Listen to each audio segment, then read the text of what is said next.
And welcome to another edition of the Sidelines Pass. I'm your host, Chris Courtney, alongside, once again, Joshua Thompson and RJ Gardner. On this edition of the Sidelines Pass, we will be talking about the upcoming NFL draft. And what better way to talk about the NFL draft than through a mock draft? That's probably the best way to get things kicked off. So what we're going to do is we're going to go through the first 10 picks of the draft. Joshua and RJ are each going to be kind of alternating between the picks. It should be a lot of fun. We're going to kind of break down each pick, spend a little bit of time discussing the reasons why each of these individuals picked the individuals that they selected, and we'll have a little bit of debate and kind of move along. So first off, the first person on the clock is RJ Gardner. You are the Tampa Bay Buccaneers, and you are on the clock. Who is your number one selection in the NFL draft? I think it's pretty clear by now who the Bucs are going to be going with and who they should be going with. It's Jameis Winston, quarterback, Florida State. He's the most pro-ready quarterback prospect in the draft this year. He does come with some potential off-field baggage, but I think it sounds like the Buccaneers have done their due diligence up until this point as far as background investigations, and they seem to feel comfortable with him moving forward. And he's a quarterback who can come in and play with him from day one. So I think he's going to be the pick. And with Vincent Jackson and Mike Evans on the outside, it's going to be he's going into a good situation. Josh, when you look at the number one pick, any reservations when it comes to Winston at number one? When you come in at the number one pick in general, there's always going to be this big cloud of what if hanging over your head. And to be completely honest, if you're Tampa Bay, you're not really losing out on anything by picking a quarterback. I think you're actually doing more by showing the world, yeah, we know exactly what we need. We're going to go ahead and go for this. If this experiment works, great for us. If it doesn't, it's not so bad because this is why we got the number one pick in the first place. So I definitely agree. Let's just go for gusto. The famous Jameis, number one overall. Do you think, and kind of last question about the number one pick, do either of you guys see a scenario where Tampa Bay selects Marcus Mariota? RJ, you go, and then Josh, go ahead and give your take on that. I think there's a possibility, but the fact that Mariota is going to need at least a year to kind of learn to play in an NFL system and take snaps from under center, I think that's going to dissuade Tampa Bay from going that direction ultimately. But I think they're going to make the perception that Mariota is still in play up until they announce the pick, just for trade leverage. Okay. Well, if I'm going to play devil's advocate here, you take Mariota for the simple fact that you're having an experiment of drafting a quarterback number one overall. The whole system is changing to make the offense faster. He plays in a fast system. If you're talking about a quarterback that can mentally and take that mentality and take your muscles and have that muscle memory of going very fast, let's go ahead and try Mariota because we're not going to try and speed up Jameis. We don't need to speed up Mariota. Let's go ahead and take a gamble on him, and let's kind of shake things up a bit. Let's take this away from the possibility of him going to other teams like maybe San Diego or maybe Philadelphia or wherever their teams are thinking of picking him up. Number two pick is the Tennessee Titans. Number of needs to address for the Titans this upcoming draft. Josh, you are on the clock. Who are you taking if you were the Tennessee Titans? With the number two pick, I mean, this team definitely needs some defending in the rush. Coming out in at 31st out of 32 teams in run yards against. Definitely the defense got carved up like Swiss cheese when it came to more physical backs, and teams were just running all over them from about the second game in. You could honestly go with Leonard Williams at this pick. It's a very shoo-in pick with number two, or possibly number one overall if you're crazy in your Tampa Bay. Or you could be smart with the money and try to trade down, which is the more consensus pick, it seems like, to have Tennessee maybe trade down, get a couple of sneaker picks in there, maybe go after a corner like Trey Waynes or maybe a safety like Landon Collins, and to continue to protect the deep pass. Josh, do you have any thoughts on kind of who Tennessee would take? Or I guess, excuse me, RJ, do you have any? I think if I'm Tennessee, I'm either trading or I'm taking Leonard Williams. If I don't get the trade package I want, I'm taking Leonard Williams because at the number 2 pick, you're getting arguably the best player in the draft who's pro ready, who's going to instantly improve your defense from day one.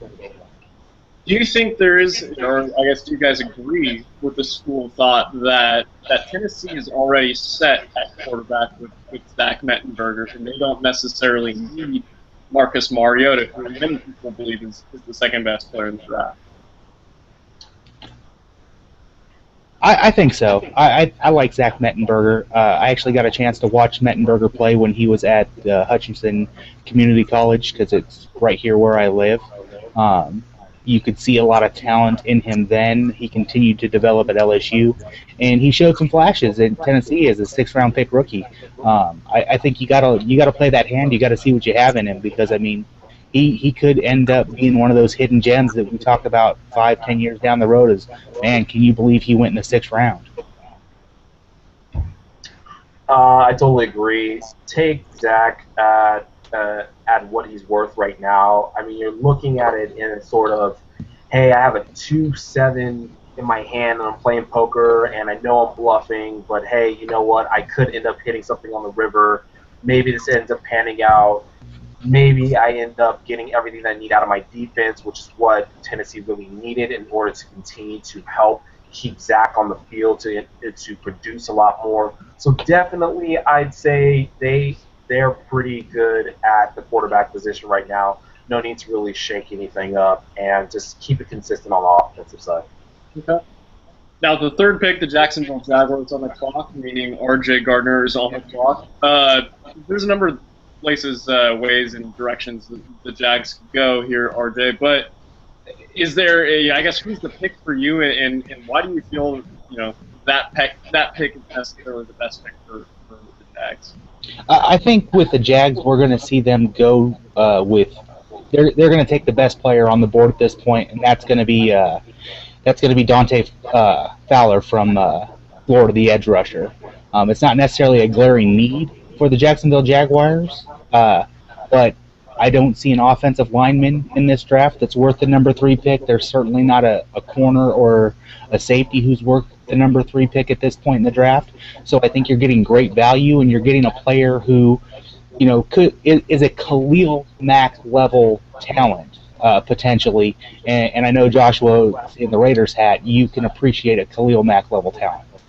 Oh yes, definitely, and I completely agree. Fowler is definitely that high level edge rusher. I have him going later in the draft. However, when you're the Jaguars who need everything and a Hail Mary and everything else involved, you might as well throw the kitchen sink at it and just get the best player overall that's available. Do you think that Blake Bortles needs another wide receiver at this point? I mean, they've already got some young guys that performed pretty well last year. Allen Robinson, Marquise Lee, Alan Hearns. I mean, is there a need for a guy like Amari Cooper, or even reaching a little bit further for a guy like Kevin White? Either of you guys do that? I could definitely see them going wide receiver here, but I think, with the talent that they currently have, and then you weigh that against what Fowler potentially brings to your defense, you got to go that direction. Mm-hmm. Yeah, when it comes to playing GM, long-term needs well exceed immediate needs, and when you're investing that amount of money at the number 3 pick, I think that Amari Cooper for Jacksonville, keep in mind, is a very much more immediate need to try to help Bortles out in that offensive scheme. But when you're looking at the total package and trying to round up your team as a whole, you have a good number of young players, Lee included. You want to try and put in your pieces in the biggest holes right now. Definitely, I go with Fowler. Okay. Now with the 4th pick, the Oakland Raiders on the clock. Josh, sporting a Raiders hat, so there's no question where his allegiances lie. Josh, if you are the general manager for the Raiders, if you're a guy like Reggie McKenzie, who are you looking at the fourth pick? I'm very comfortable with where my defense is going right now. It's definitely heading in the right direction. Considering that I just brought Michael Crabtree in on a nice, solid deal to bring in that seniority and that veteran look, I'm definitely going to go with Amari Cooper on this one. It's almost written in stone that Amari Cooper is going to be an Oakland Raider. Granted that Jacksonville doesn't swoop him up at the third pick, but you're definitely looking at an NFL-ready talent.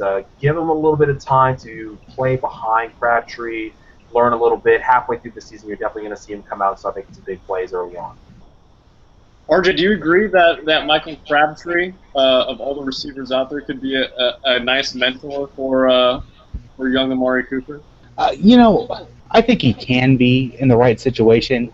I'm not sure I would bank on it totally, but I actually have the Raiders taking Kevin White from West Virginia at that spot. I think he's got a higher upside. He's bigger, he's faster, he's stronger. Amari Cooper's more pro-ready right now. He runs better routes, but I think the upside with White is so much higher. And when you have a veteran who's a great route runner, like Michael Crabtree, then you bring in a Kevin White, and he can learn the route tree from Michael Crabtree. I think that's what Crabtree can really bring to White as a player, is learning that NFL route tree. Well, that brings up an interesting point. I mean, you're the Raiders, you're number 4 overall. Do you try to trade down to sneak Kevin White out of that pick, possibly pay him less money to have him develop over time? Or do you automatically say, you know what, I think we can just take him right now. We've seen what Amari Cooper can do. We haven't seen what White can do. I think that we're better off gambling the rest of our finances on this number 4 pick. I think it kind of depends, because White is going to be an attractive player. He already is, he's a top 5 talent in the draft. He's a guy who can go in the top 5 picks. So if you trade back, you're not necessarily guaranteeing that he's going to be on the board there. I think when you're in that number 4 spot, you're either taking Cooper or you're taking White if you're the Raiders. And I don't think there's really a wrong answer with either player, because I think they're both Pro Bowl caliber wide receivers. It's interesting, too, with the draft being so deep on wideouts.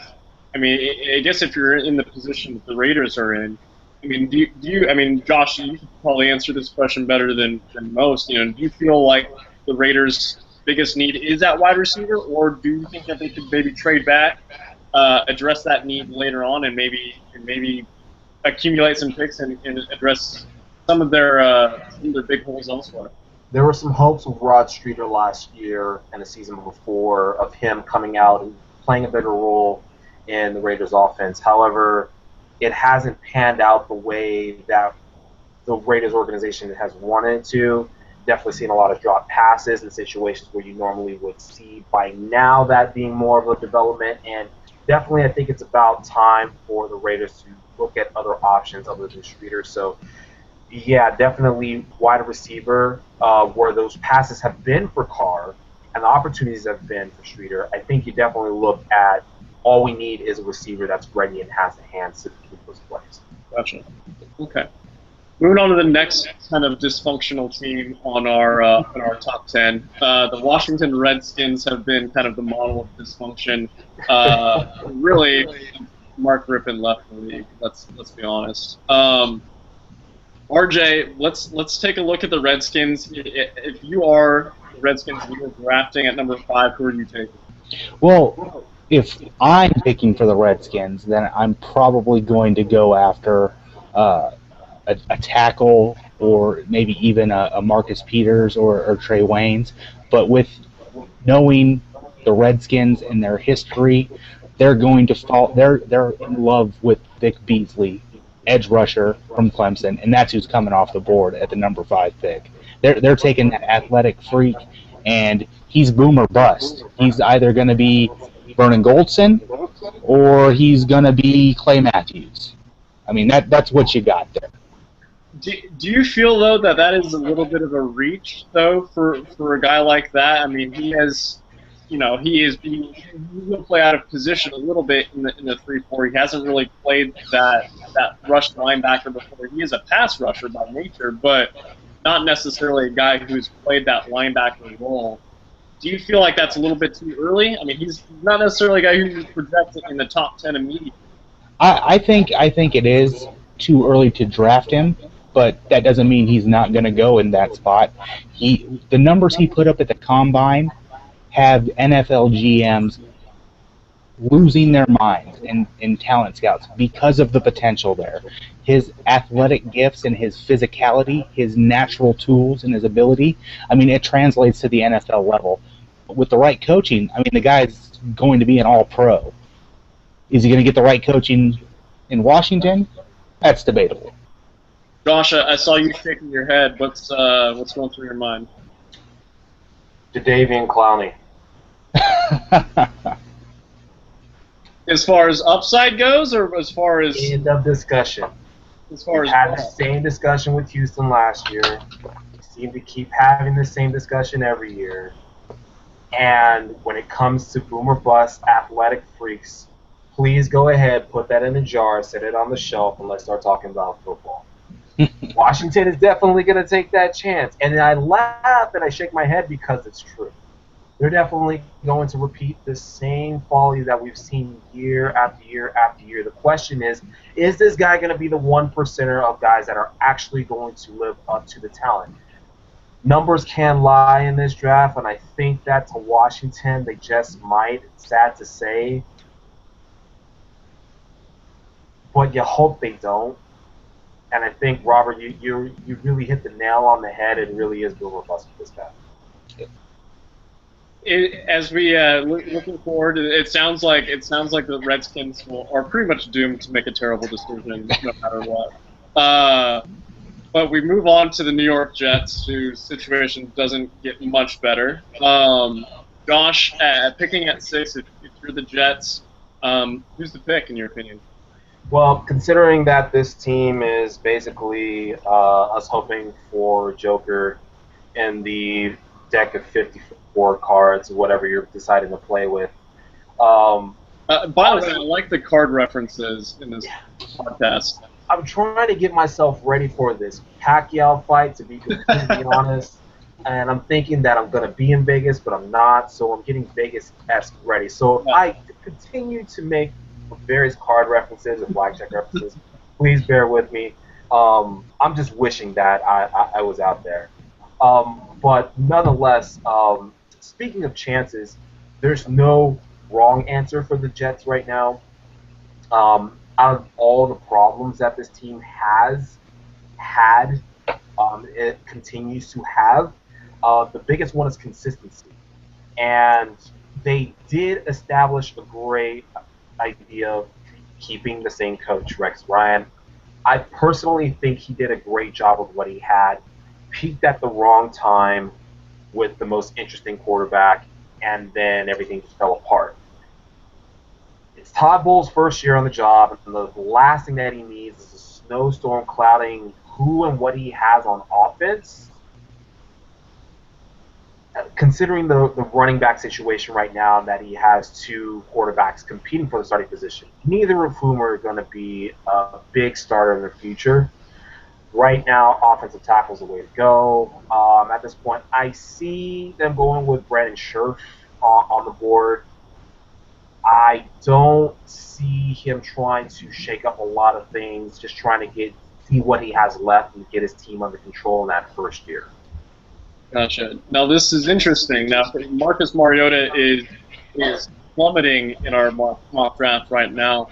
At number 7, RJ, do the Bears take a chance on a guy like Marcus Mariota and bring him in as the prohibitive quarterback of the future, or do they still back Jay Cutler and go in a different position, different direction? You're putting me in an interesting spot here, Joshua, because I had Mariota going number 6 to the Jets, but if he's on the board, the Bears are picking him up, no doubt about it. You know, Cutler's contract will dictate that he's going to be in town for a couple more years, but with the rookie wage scale, taking Mariota at 6 doesn't cripple you. It's going to give him time to learn the NFL offense. Now, if Mariota's off the board, they're going to either take White or Cooper, whoever's not on the board wide receiver wise. But with Mariota still being on our board, that's who the Bears take, and John Fox has his quarterback of the future. And that is interesting too. You mentioned as a good point about the rookie wage scale. It's not necessarily the Bears are in a position where they have to play the guy. You've got two franchise quote-unquote level quarterbacks in Cutler and Mariota on the roster, but with Cutler playing the way that he is, it might not be a bad situation for Mariota to kind of walk into. In Chicago, they can attract free agents, and he gets to kind of get the Aaron Rodgers treatment, learning the system, sitting on the bench, maybe holding a clipboard is the way to go for a guy like Mariota to get his feet wet and to become an NFL starting NFL quarterback. That would be a very, very interesting scenario for Marcus Mariota to land, in my opinion. Would you want Mariota playing behind Cutler, though? I would, in the sense that he's going to be behind a quarterback who's serviceable. It's not about learning from that quarterback. It's about being at the NFL practices, working with NFL-level coaches, working in an NFL offense, taking snaps under center in practice. That's more what Mariota needs. He needs a year of development. He doesn't need a year of mentorship. He needs a year to develop as a player in the league, to learn how to play in an NFL system. It's not about the mentoring. The guy's a heady player. He's ready for the NFL mentally. It's learning the skills to be an NFL quarterback. That's an interesting point how you separated the two. I actually like this because you get the team on board with the new quarterback. You say, hey, we're serving you some fresh blood. This is your way of the future. You let Cutler fall to the wayside with his 9,000 Cutler-esque mistakes that he made over the past. Well, and here it is. It's a win-win for the Bears to do that too, because number one, you bring in Mariota with the intention of him being the quarterback of the future, knowing that he's going to sit behind Cutler for a year to learn how to play in the NFL. So you're putting Cutler in a position where he's still under contract beyond next year as well. So if he has a great year, you've got a great trade bait now.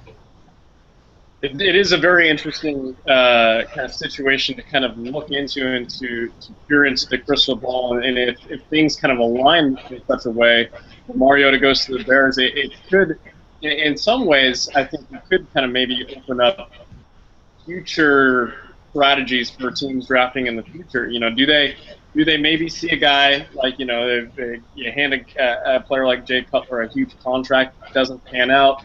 Is this kind of a way to mitigate that loss, so to speak, by drafting a guy who, you know, look, you've got a sunk cost in Jay Cutler, you've got to kind of hitch your wagon to him, but you can kind of have this, you know, extra carrot that you're dangling to fans, like, hey, if Cutler doesn't work out, we got Mariota in the wings. It's kind of an interesting perspective to look at. We've got to keep moving here. So, Josh, you're up at number 8. The Atlanta Falcons are on the clock. If you are Thomas Dimitroff, who are you taking number 8? Okay, so at number 8, and it's still surprising to me that Atlanta is a top 10 lottery pick draft team, considering that everything that happened to them last year. I understand it. Big injury bug, and we have now the retirement of Tony Gonzalez. Key for winning the NFC South is going to be defense here. So if he's still on the board, Fowler Jr., let's go with him. I honestly thought that Leonard Williams was still going to be on the board at this point, so I thought that Atlanta would take him at number 8. But considering that he's already gone, Fowler Jr. might be the next best pick for Atlanta. Okay. But let's say he's gone, though. Say the Jaguars take him. I mean, where does that leave? And say Williams is gone, too. Where does that leave the Falcons? Between a rock and a hard place, to be completely honest, because your next best cornerback is pretty far down in the draft, and you're looking at now you're developing the team. I think that Atlanta might be sitting with their hands tied behind their back if they don't trade up for a pick, if they don't try to go earlier in the draft. Okay. Josh, any thoughts? Any quick thoughts on the Falcons and what they might do at number 8? Don't be surprised to see them take Bud Dupree out of Kentucky, edge rusher, big physical freak. He's NFL ready. He's got a body to come in and play and make plays, even though he's still a little raw. Just from pure physical talent, he's ready to play, and he can slowly develop into something special, I think. Okay. At number 9, the New York Giants are on the clock. Again, a kind of an interesting spot for the Giants to be in. They've got some talent on that roster. It's not really devoid of any talent, but they've kind of underachieved in recent years. Certainly, the NFC East is a tough division to play in, very competitive. But I guess for you, did you identify any glaring needs for the Giants at number 9? I think they're going to go offensive line. That's how the Giants like to draft generally. Tom Coughlin wants to win in the trenches. So I had Brandon Schriff in here, but if he's off the board, I think you're going to go Pete, the tackle from Stanford. He's a little raw still, but I mean he is a top 10 talent tackle. He can come in and start on the left or the right side from day one for you, depending on where you need him to play. I don't see how you go wrong with a nice, safe pick like an offensive tackle. Josh, any thoughts? Quick thoughts on number 9 for the Giants? Number 9 sounds solid right now, and that actually sounds even more solid considering Coughlin's need right now to protect Manning, which seems to be, I'm not sure if that's Manning's biggest problem or if it's just that he's no longer able to put 2 and 2 together. But protecting your quarterback that you want to stick with, you're definitely going to need your lineman there. Okay. At number 9, the St. Louis Rams, a team kind of on the rise, you get the feeling. Made a big deal in the offseason to land Nick Foles, and they got rid of Sam Bradford, who's been off injury. At number 10, Josh, where do the Rams go? They've got a number of directions they could go. Fisher's looking at his big stake right now. He's got Foles at quarterback. He's got rid of the recently injured Sam Bradford. He doesn't know what to do because he's got a couple of quarterbacks in his back pocket. He's got a great running back in Trey Mason. If he's crazy, he might put 2 SEC quarterbacks together and put him with Todd Gurley if he wants to. But I had Andrus Peat at number 10 here, him still being on the board. Yes, the Rams gave up 241 passing yards a game, and you definitely want to screen pass protection. But, you want to continue to build up that line. They were very tough going up against teams like Seattle, going up against San Francisco, and you saw that offensive line was nuts helping Trey Mason out. I think that he's going to continue to build up this line and continue to power the protection of the quarterback. Okay, very interesting, guys. I don't know if I necessarily agree with some of your picks, Josh. Today, you were going crazy out there with some of these picks. But that's why we like you, and that's why you are part of the Sidelines Pass podcast. Gentlemen, great job this evening, and like to invite everyone to check out our next couple podcasts in this kind of 3rd edition of the Sidelines Pass podcast. Next podcast we'll be talking about Mayweather Pacquiao fight. So go ahead and check that out. For Josh Thompson and RJ Gardner, peace out, and thank you for tuning in.